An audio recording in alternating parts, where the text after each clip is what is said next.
Miami, Indiana, game was as good as the hype leading up to it, and we had a lot of good hype. Yeah, and the game was as good as some of the playoff games last year that helped to create the hype leading up to it this season. The Pacers took the first meeting with Miami 8 days ago. That was at the Pacers' place.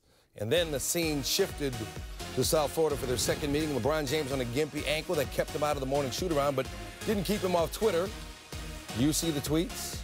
James, of course, known for making big decisions. The decision to play, well, that seemed like an easy one, and he's going to go. Bum ankle and all. Mario Chalmers comes up with a steal in the first quarter, and he's going to get it to James. All right, so now, how's that ankle? If I get a breakaway, I'll be able to dunk, just to say that.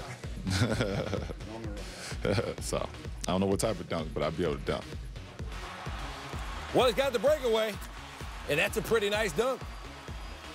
Ankle looks fine there, and the Heat up 14-11 early.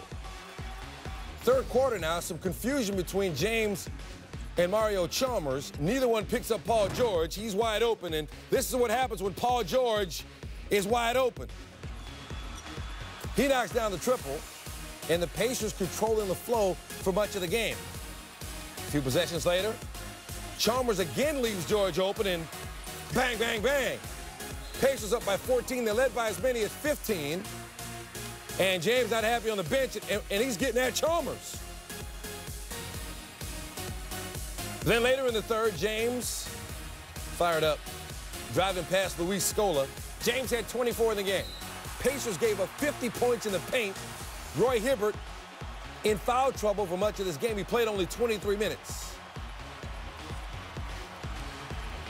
So you see James to Chalmers. Rio, I was wrong, my bad. They call Mario Chalmers Rio. So we go fourth quarter. Heat down 6. Dwayne Wade comes up with a block.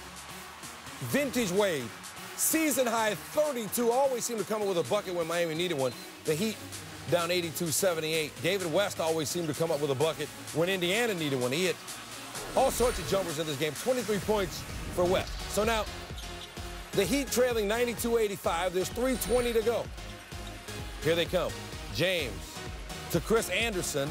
He led Miami with 7 assists. James did. A few plays later, off the Pacers miss, Ray Allen ahead to Wade. Wade had 24 of his 32 in the paint. Under 2 minutes to play in the game, Heat down 3. James to Chris Bosh. He had missed his last 14 triples, but he knocked that one down. He had 15 points, 8 rebounds. It's 92 apiece. Next possession, George. No, sir. James led the Heat in rebounds with 9. He's going to get it to Ray Allen. I don't think I need to tell you what's going to happen here. Allen, with his only 3 of the game, huge. Heat on a 10-0 run. In 2 minutes and 10 seconds, they take a 95-92 lead. Their first lead since it was 14-13. But the Pacers have 25 seconds to work with. They're down 1. George Hill gets it to George, but look at James. And Doug Collins said on the broadcast that was probably Miami scouting Indiana, recognized the play, came up with the steal. 10 seconds to go now. Pacers are down 3. James got fouled and hit the free throws. George can't get that to go. Take another look. You'll see some contact. James clearly got a hand on George, but not enough to warrant a whistle. George with the 25 points, 8 rebounds, and 6 assists, but it's the Heat with a win 97-94. The run 12-2 to end the game. Stan Verrett, professional highlight reader, everybody. Thank you very much. Pacers have lost 2 in a row. Their lead on the Heat for the top spot in the Eastern Conference down to 1 game now, and we're going to have to wait a while to have some more fun with these two teams. They don't meet again until March. George wasn't happy with the way this one ended. I mean, I thought it was a foul. You know, I went into my shot. I got pushed in the back. I thought it was a foul. Nothing was called. You know, we lost the game, but, you know, aside of that, we still should have took care of business. It's very frustrating, especially a game of this magnitude. But Jan and Scola stepped up. They played well. We were up by like 11 or whatever when I was out. Should have been able to hold on to the lead. They were a better team tonight. They stole the game, you know, from us. Braun made two big plays, man. Hit finding guys for threes. They made us pay. We're not in the business of, you know, moral victories or anything like that. So obviously didn't play well enough to win, you know. So we got a lot of work to do. All right, we go Samsung next level to show you how James slowed down George. George just 3 for 9 for 6 points when guarded by James. Plus, he committed 2 turnovers. Didn't get to the free throw line once.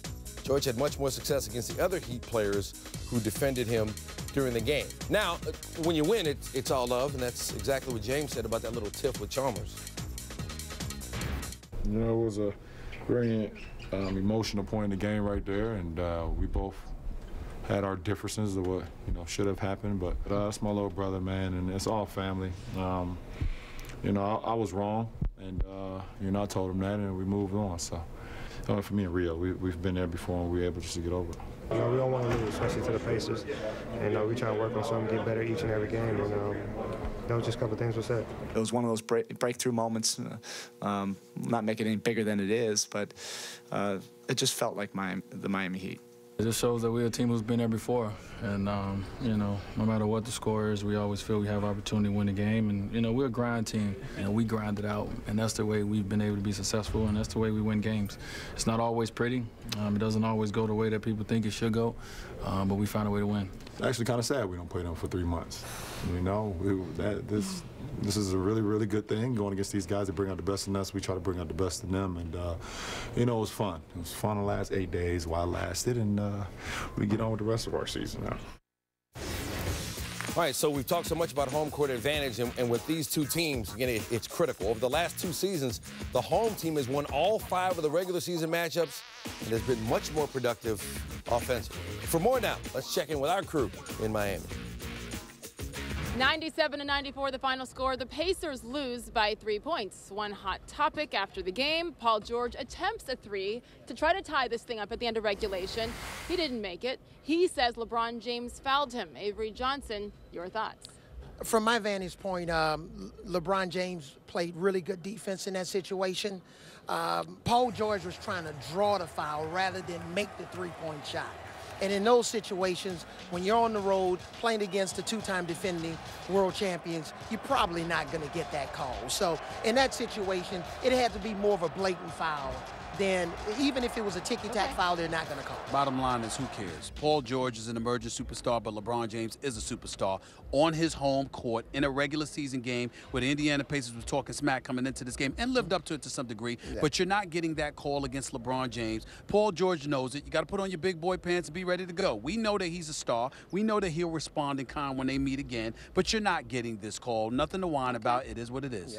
Dwayne Wade, 6 of 14, 17 total points in their Game 1 loss, 15-25, a game-high 32 in the Heat's Game 2 victory. Stephen A., you talked to Dwayne Wade the day before the game, and you said coming in you knew he was going to be the difference maker. Why? Well, how'd you know that? I've known him for years, and I saw that look in his eye, and I know that he's aware of all the talk that the Indiana Pacers have been really, really articulating as it pertains to wanting the Miami Heat, wanting to beat them so badly, feeling they should have been the team in the finals, because if they had performed in the last 10 minutes of a Game 7 in the fourth quarter, they would have been the one in the finals against the San Antonio Spurs instead of the Miami Heat. And if you're Dwayne Wade, you're a high-powered, a high-quality competitor who has a lot of pride and dignity. You're a 3-time world champion. Everybody's talking about your injuries. They're looking at you. They're questioning your valor, what you've got left in the tank, et cetera, et cetera. And Dwayne Wade knows in a game of this magnitude, LeBron James wasn't going to be able to do it by himself, even if he was healthy, but especially since his ankle was a little bit messed up. So he accepted the challenge.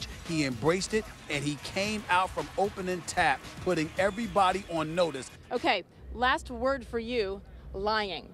You said that Miami Heat were lying all week long about the importance of this game. Well, Chris Bosh confirmed it for us, you know, after the game. The fact of the matter is that they were legitimate and honest in saying that the game didn't mean to them what it meant to the Indiana Pacers. But they were lying when it said it was nothing, that it was a typical regular season game. You can't be a champion and don't have that extra something inside your chest that ticks just a little bit faster and harder when somebody's talking smack at you and they don't have what you have. The Indiana Pacers lost to the Eastern Conference Finals, and they've been talking and talking and talking about how they want Miami, watching everything that they do, scoping them, acting like they got I Spy in their locker room or something. The Miami Heat, we're getting tired of all of that. That's what this is about. And that's why the Big Three combined for 71 points tonight. They had something on their mind. Give Eric Spoelstra and the Miami Heat a lot of credit. They made some big-time adjustments, and we're thankful Roy Hibbert was out early in the third quarter as well. You don't think LeBron James is in the top plays? Welcome to your first Sportscenter. Hello. Let's kick out the jams.